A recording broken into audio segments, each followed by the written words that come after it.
Peace and blessings to all of God's children. I pray this finds you and yours well. I have a scripture I want to share with you today.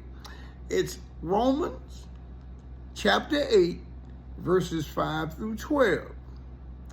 And these verses is dealing with the inner journey, our lower self, our lower carnal, uncontrollable self from time to time, and our higher divine heart, the ability to communicate, to share resonance, the third eye, the crown. All right? Now, the lower self has to be disciplined in order to elevate into your higher heights. These particular scriptures I'm going to read in Romans 8, 5 through 12 is going to speak on this. All right, Romans chapter 8, verses 5 through 12. Verse 5.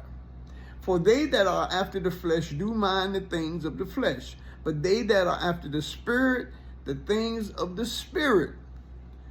Listen, we have a strong tendency to try to understand that which is not seen as the seen. And we misidentify the actual substance of the matter. Mathematics, and I'm just citing this, there's other ways of science, but mathematics is a science that's used to bring the unknown into the known. All right, bear that in mind. Okay, now we're going to read Romans 8, verse 6. For to be carnally minded is death, but to be spiritually minded is life and peace. That's what we want.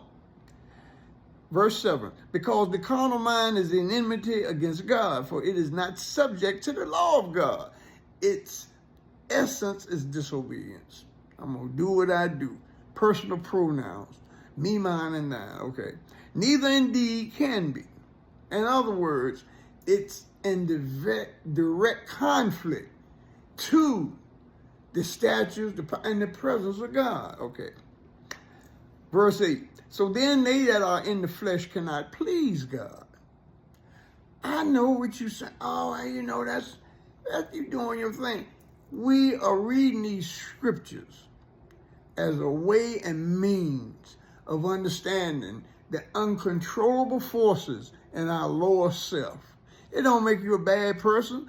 It's to become aware of it. Okay. Verse 9.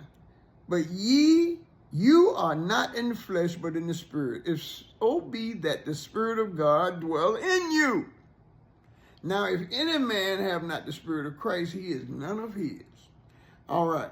Verse 10.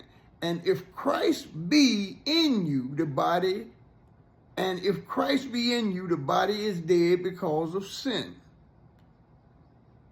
But the Spirit is life because of righteousness. All right. Verse 11, but if the Spirit of him that raises up Jesus from the dead dwell in you, he that raises up Christ from the dead shall also quicken your mortal bodies by his Spirit that dwelleth in you. Therefore, brethren, verse 12, we are debtors not to the flesh, to live with the flesh. Okay, the flesh has to be disciplined. It has to be put in order of your inner being and control of yourself. You have to have control. You're just popping off now. As Paul said in Corinthians chapter 13, when I was a child, I thought I was a child. See, you got to get that. Now you got to think like men and women. You got to put your grown folks' panties on and learn to manage yourself. I pray something come out of here. Some of this right here, you got a Lord. And when it said lower self, it ain't just talking about your physical lower self. It's some things about us we need to get right. And I pray it gets Rastafari right. That's the whole purpose of this. I search it, you research it, and sit down and have an honest talk with yourself. Peace and blessings to all of God's children. I pray you have a good day and a good week. Peace.